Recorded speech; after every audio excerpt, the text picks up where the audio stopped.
लग जाए बाबू साहब। रवि भैया के याद हो लगाओ ना। विनोद भैया लगाएंगे। लगा दो बेटवा। अरे जाने गई हो जान, जाने गई जान, प्यारी नहीं खेली खल ए हो कर जाऊंगा। अरे प्यारी नहीं खेली खल हाथी के लकीर में, नहीं खुता के दीर में जान।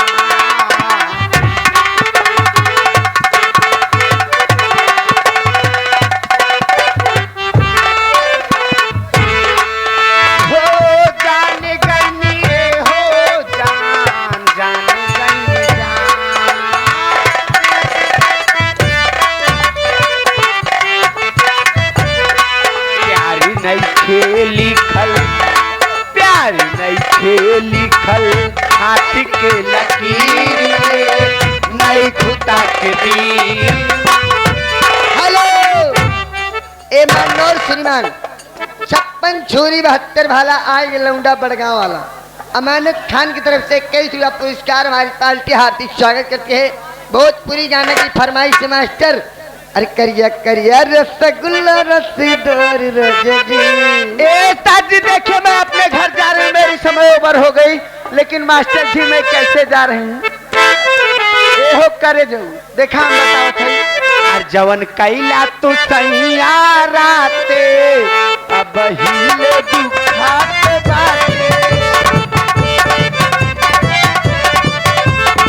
कैला तू सैया राते अब हिले दुखात बाते, हिले दत्ताती दूर तनी हाटी धरी ना हमके पांजा डरा दिया उठता रा।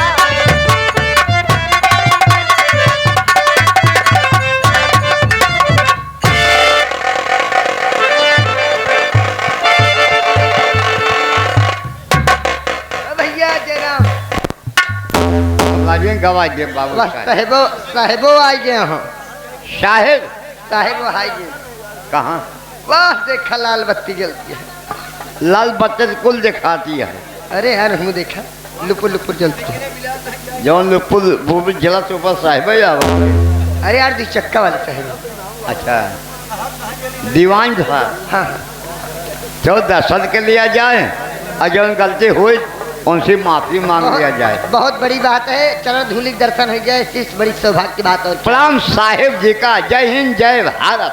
ए भैया भैया लेकिन देखा आवाज चली जाए अब कहाँ वाली लड़की आ रही है?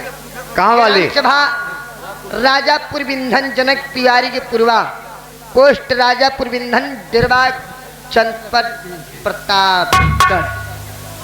लेकिन दोस्त क्या बताऊं भैया, हाँ भैया क्या बात क्या है वो?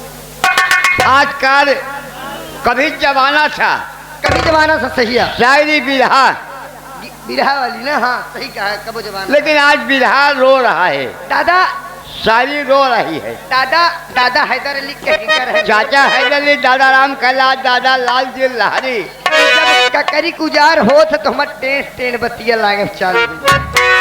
क्या बताऊं दोस्त चवन्नी लाल बेटवा, जमाने की बात है। सही है। शादी रोवत बा कैसे काका?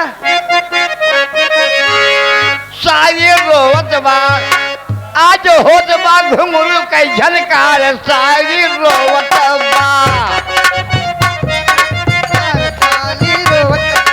आज होत बा घुंगरू कई झनकार। शादी रोवत बा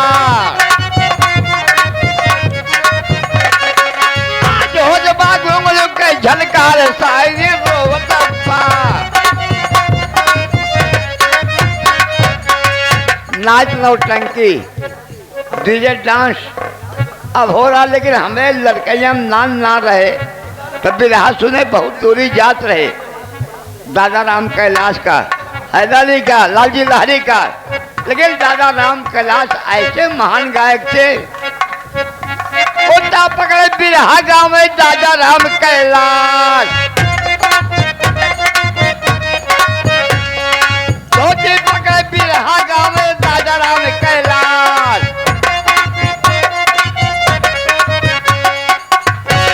संतलाल गुरु अरे बिरहा गा के स्वर्ग के गई रे, अरे बली गई रे इतिहास साजिद रोवत बार, साजिद रोवत बार। कहाँ गया मोरा हैदर जोलीदार साजिद